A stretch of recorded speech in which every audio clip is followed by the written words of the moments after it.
All right. So peace and power. This Tiffany French coming through here live in effect. Today video topic, I'm going to go into Canada. And with that being said,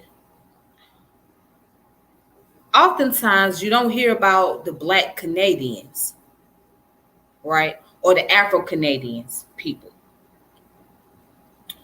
So the part of Canada we're going to is Nova Scotia, right? And a woman by the name Viola Desmond, who was from the area, she happened to deal with racial, she was a victim of racism, of course. She happened to go to a movie theater. However, the movie theater was segregated because the blacks sat up the top and the whites was at the bottom. And she was in the lower area where the white people were. And of course, the police came and escorted her out. And as she was escorted out, she was sent to jail for 12 hours.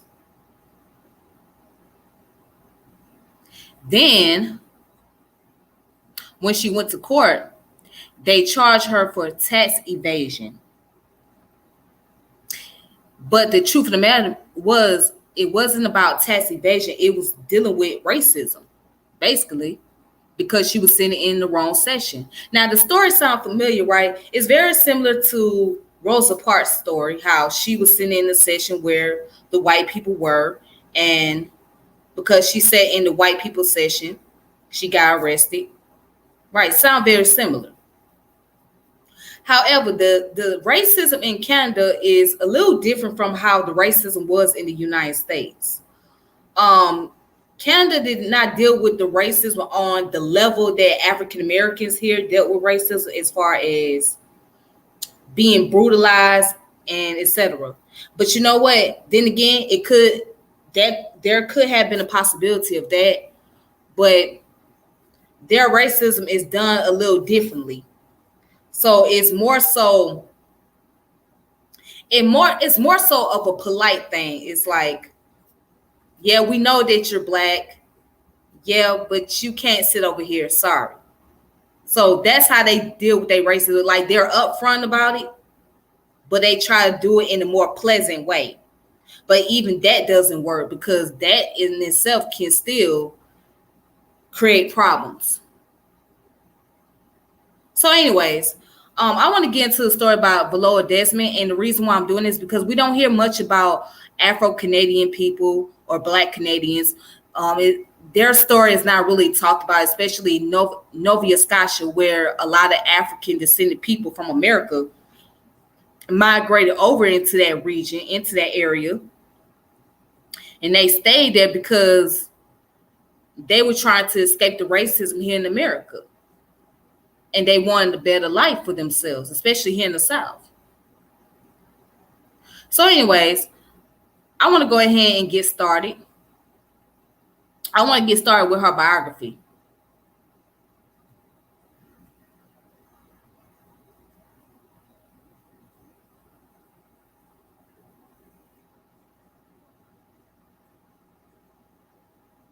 Okay.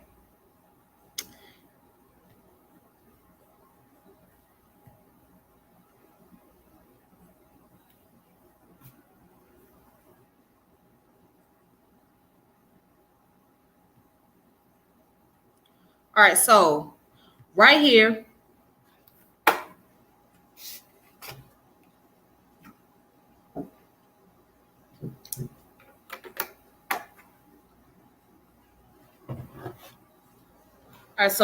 I'm on the Canadian Encyclopedia.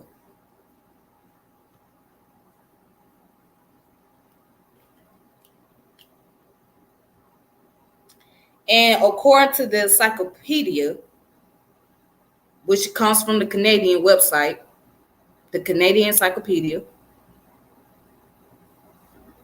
Viola, Irene Desmond Davis. She was a businesswoman, a civil rights activist. She was born on July the 6th, 1914 in Halifax, Nova Scotia, and died February the 7th, 1965 in New York City, New York. So Viola Desmond built a career in business as a beautician and was a mentor to young Black women in Nova Scotia through her Desmond School of Beauty Culture. In 1946, Viola Desmond challenged racial discrimination when she refused to lead the segregated white section only of the Roslyn Theater in New Glasgow, Nova Scotia. Viola Desmond was arrested, jailed overnight, and convicted without legal representation for an obscure tax offense as a result. Despite the efforts of the Nova Scotian Black community to assist her appeal, Viola Desmond was unable to remove the charges against her and went unpardoned in her lifetime. Desmond's courageous refusal to accept an act of racial discrimination provided inspiration to later generations of Black persons in Nova Scotia and in the rest of Canada. In 2010, Lieutenant Governor Mayan Francis issued Desmond a free pardon. And this is ironic because years after she passed, now they want to give her a free pardon. In December of 2016, the Bank of Canada announced that Viola Desmond would be the first Canadian woman to be featured by herself on the face of a banknote, the $10 note released on November 19, 2018. Viola Desmond was named a National Historic Person by the Canadian government in 2018. All right, so her early life. She was brought up in a large family with 10 siblings. Her parents were highly regarded in the Black community in Halifax. Her father, James Albert Davis, was raised in a middle-class Black family and had worked for several years as a stevedore before establishing himself as a barber. Her mother, Gwendolyn Irene Davis, was the daughter of a white minister and his wife who had moved to Halifax from New Haven, Connecticut. Although racial mixing was not uncommon in early 20th century Halifax, intermarriage was rare. Nonetheless, her parents were accepted into the Black community and became active and prominent members of various community organizations. Motivated by her parents' example of hard work and community involvement, Desmond aspired to success as an independent businesswoman.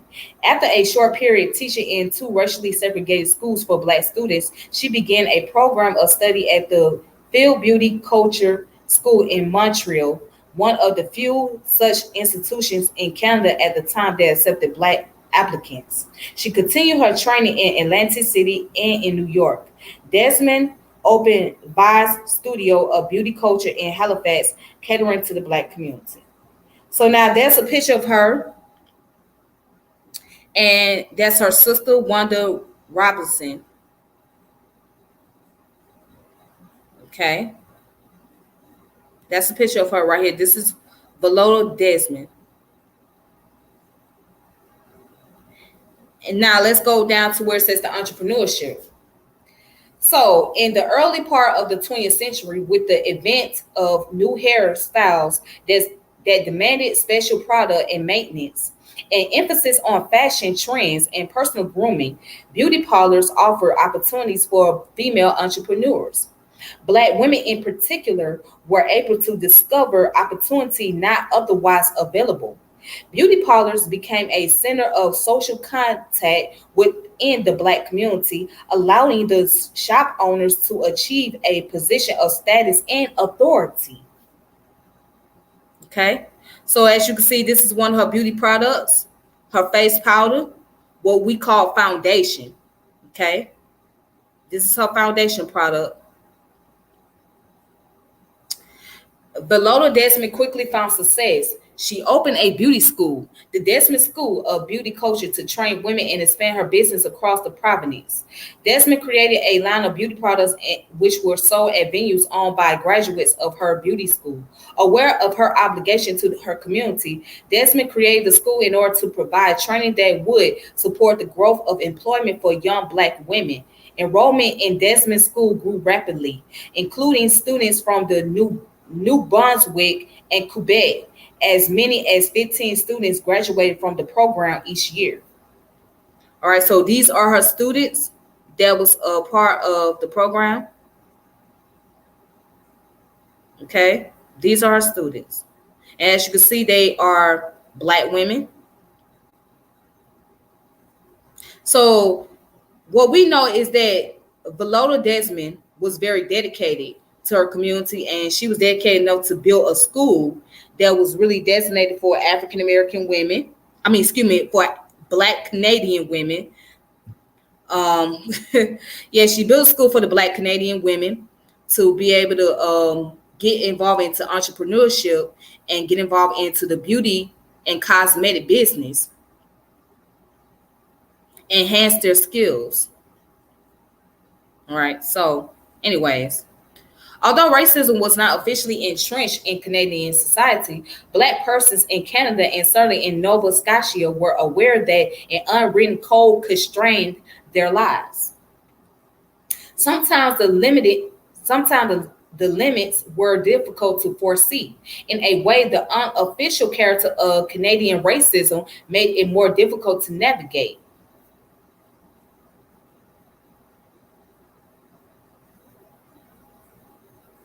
All right, so let's talk about the Roslyn Theater. On the on the evening of November 8, 1946, Viola Desmond made an unplanned stop in the small community of New Glasgow after her car broke down on her way to a business meeting in Sydney, Nova Scotia. Told that the repair would take several hours, she arranged for a hotel room and then decided to see a movie to pass the time. At the Roslyn Theater, Desmond requested a ticket for a seat on the main floor. The ticket seller handed Desmond a ticket on the balcony instead. The seating generally reserved for non-white customers. Walking into the main floor seating area, she was challenged by the ticket taker who told her that her ticket was for an upstairs seat where she would have to move. Thinking that a mistake had been made, Desmond returned to the cashier and asked her to exchange the ticket for one downstairs. The cashier refused, saying, "I'm sorry, but I'm not permitted to sell downstairs ticket to you people." Realizing that the cashier was referring to the color of her skin, Desmond decided to take a seat on the main floor anyway. Desmond was then confronted by the manager, Henry McNeil, who argued that the theater had the right to refuse admission to any objectionable person.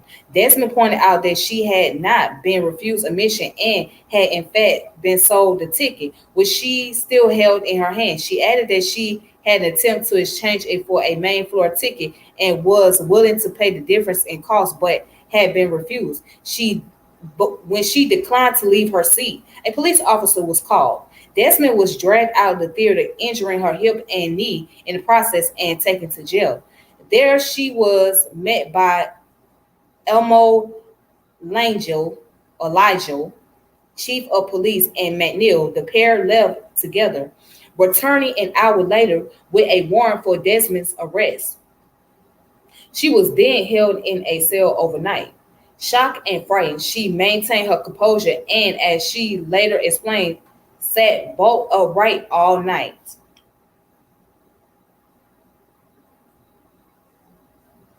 All right, so it goes on to talk about her trial. So it says, in the morning, Viola Desmond was brought to court and charged with attempting to defraud the provincial government based on her alleged refusal to pay a 1 cent amusement tax, the differences in tax between upstairs and downstairs ticket prices. Even though she had indicated when she was confronted at the theater that she was willing to pay the difference between the two ticket prices and that her offer had been refused, the judge chose to fine her $26. Six of those dollars were awarded to the manager of the Roslyn Theater, who was listed in the court proceeding as prosecutor. Throughout the trial, Desmond was not provided with legal representation or informed that she was entitled to anything. Was it master, magistrate Magistrate, if I'm saying it right, yeah, Magistrate Roderick McKay was the only legal officials in the court. No crown attorney was present. Wow, so she basically didn't have a fair trial. So this is the case right here. This is her legal case. It says the Desmond case. Okay.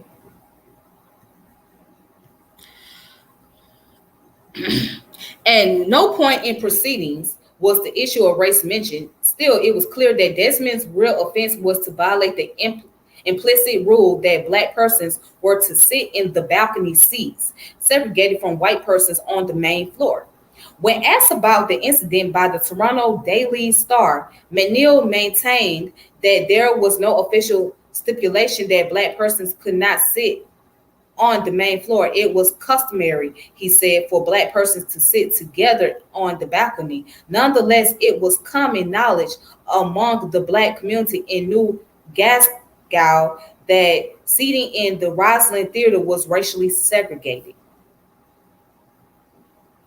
All right, so that's Viola and Jack Desmond. That's her husband. All right.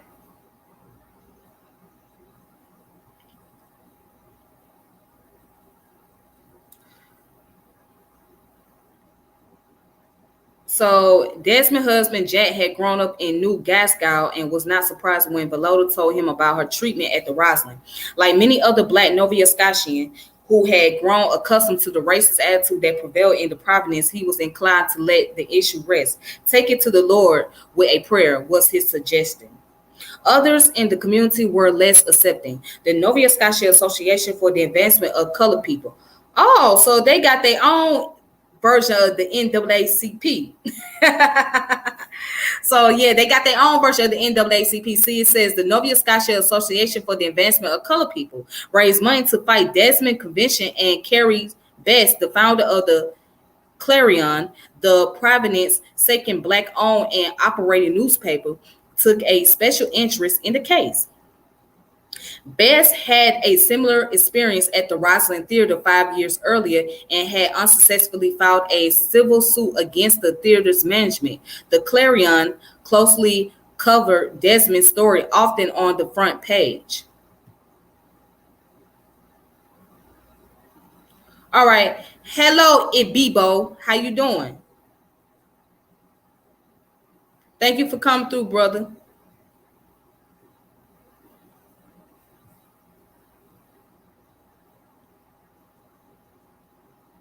All right. So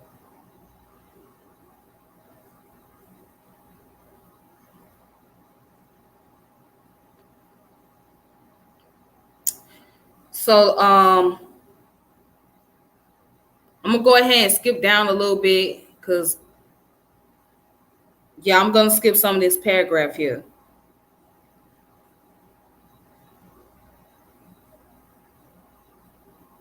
All right, it says, given the ambiguity of the situation, Frederick Bassett, Desmond's white lawyer, chose not to take on the violation of Desmond's rights, neither her basic civil rights nor her rights to a fair trial with competent legal representation.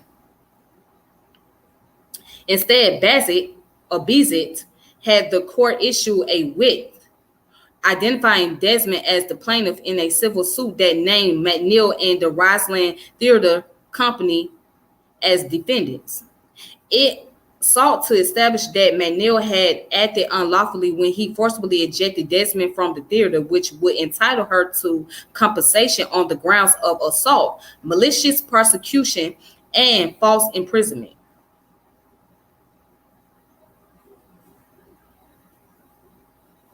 The suit never made it to trial, and Bassett later applied to the Supreme Court to have the conviction to have the criminal conviction put aside.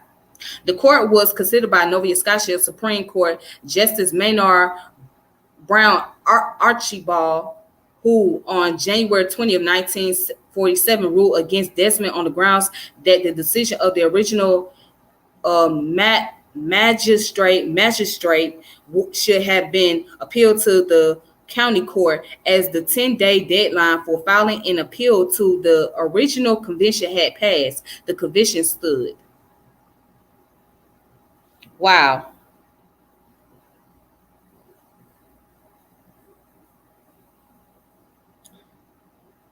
So, but you know what? I have to look into the Nova Scotia Association for the Advancement of Colored People. I'm gonna have to research that one day.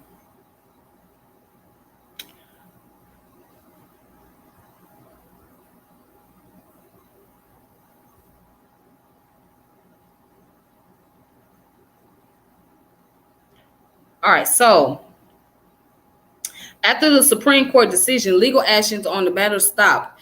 Bassett did not bill his client, which allowed the NSAACP to use the funds raised for legal fees to continue their fight against segregation in Nova Scotia. Change didn't happen quickly, and it is difficult to say whether Desmond's experience had a direct effect on the quest for racial equality in the province. Nonetheless, her choice to resist the status quo and the level of community support she received reveals a mobilization for change among members of Nova Scotia Black population who were no longer willing to endure life as second-class citizens. In 1954, segregation was legally ended in Nova Scotia thanks in large part to the courageous determination of Viola Desmond and others like her who fought to be treated as equal human beings.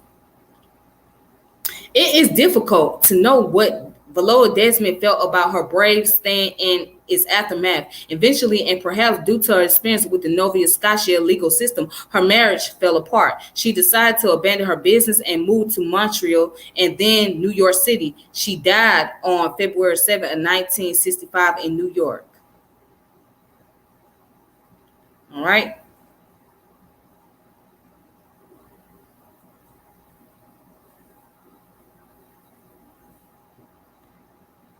So this is the $10 bill. She's on this $10 bill on the Canadian bill.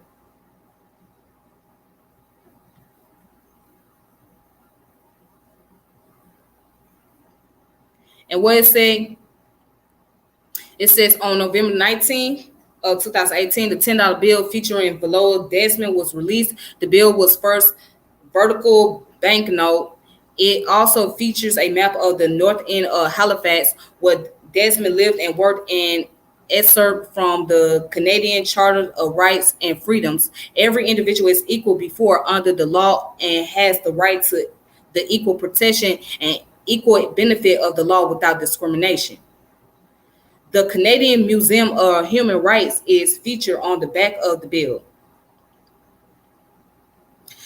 On February 2019, the Royal Canadian Mint announced the release of its first Black History Month coin, a pure silver coin featuring an engraved portrait of Viola Desmond in April of 2019. The $10 bill featuring Desmond won the International Banknotes Society Banknote of the Year Award for 2018.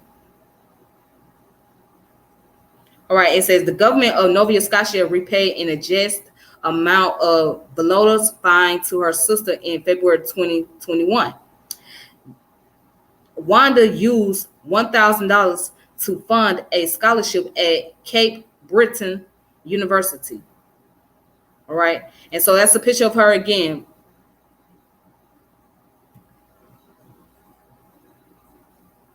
All right, and then here's the information at the bottom where it says further reading. This is the source. And here is the external links. Okay. And so you can find out more information about more Black Canadians. Right.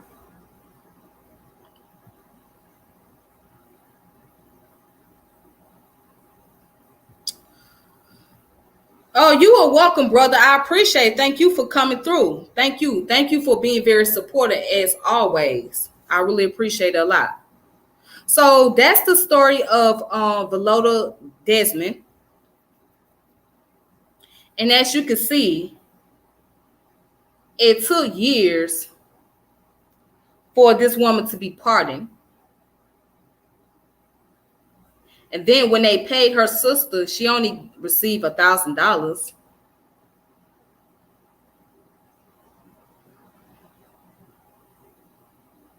All because you want to sit somewhere and enjoy yourself and watch a movie, but because you can't sit in the area because you don't belong into a particular group.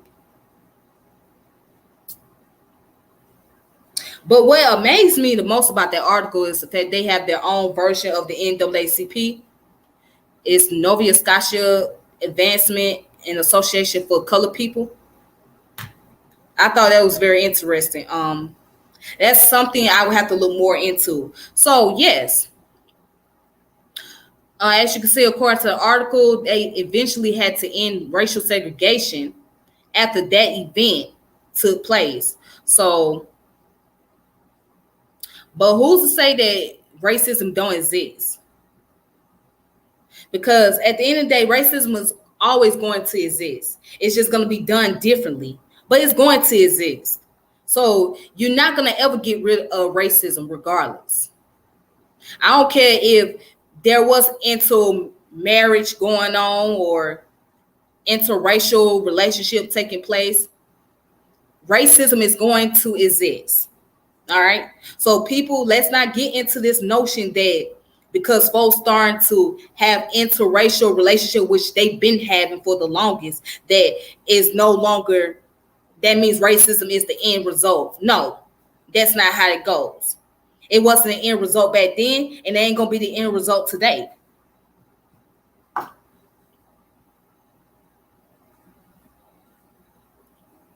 right. I also want to show another source. So if you guys are interested to find out or read more about Viola Desmond, you can.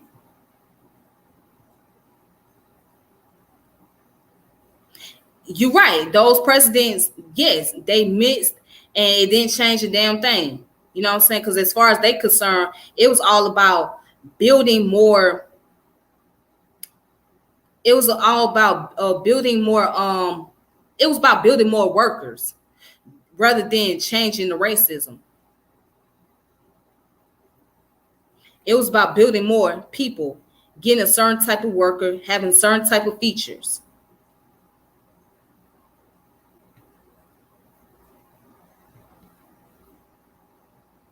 All right. So this is a book.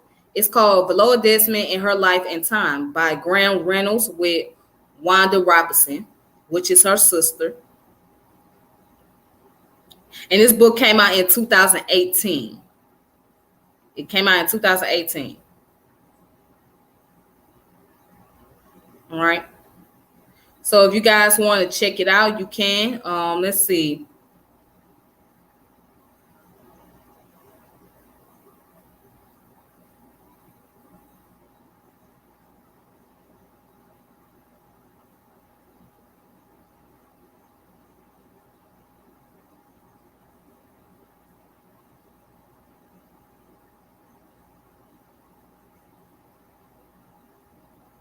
Mm-hmm. All right, so let's read the first chapter of this book.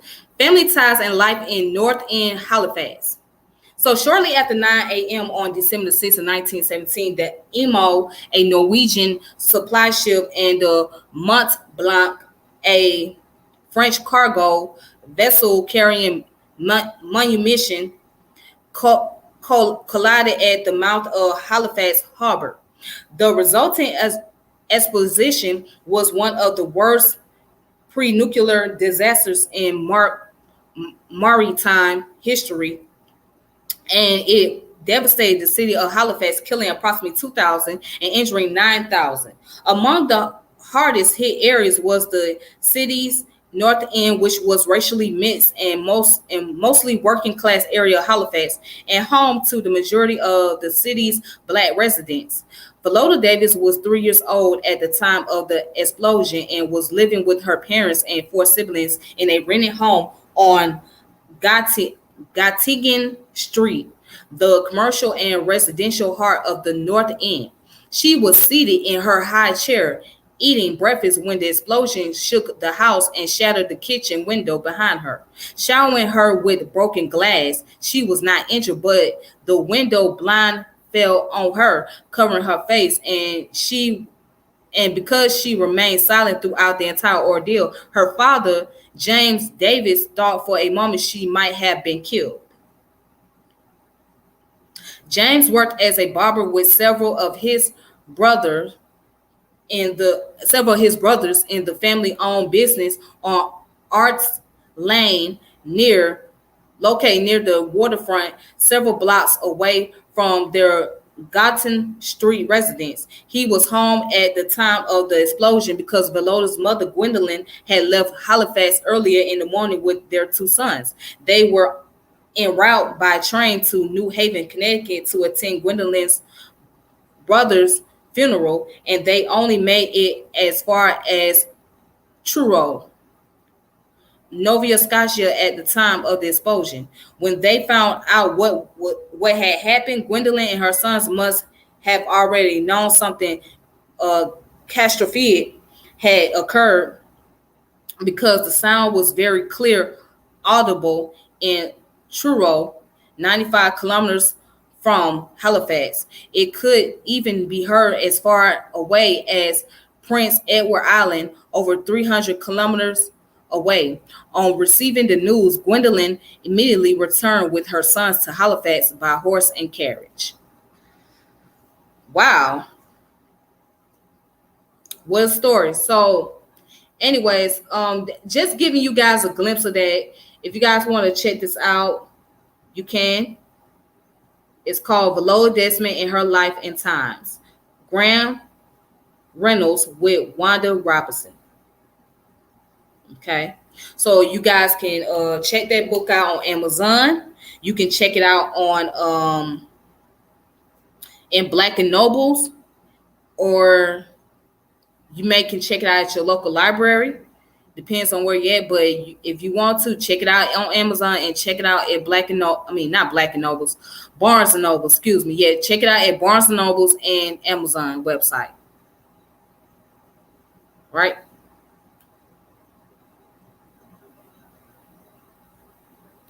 So anyways, that's all I have for today about Viola Desmond. And if you guys want to watch the video again, you're more than welcome to do so. If you want to share the video, please do that as well. And thank you for subscribing to my channel. Thank you for watching my channel. And make sure you guys hit the notification bell whenever I come on, so that way I can be able to keep up with information, with give you guys some sources and whatnot. And that's all I do here. I only present the sources on my page, the references where people can find information that they did not know that exists, especially regarding to African Americans and history or those in the diaspora. So that's my whole purpose of doing this page. And make sure you guys, make sure you guys support the channel and check out Team Osiris and check out Old Descendant of Mali with brother Malik Kamara and brother Carlos, and also brother Gullah Geechee Jack. So other than that, I don't have anything else. But I will come back later on with some more topics regarding to Black history and Africans in the diaspora. So be on the lookout for that. But until then, y'all take it easy, okay? This your girl Tiffany, and I'm logging off. And thank you so much. And thanks to the brother in the chat. All right. So you guys stay tuned, okay? Peace. Thank you.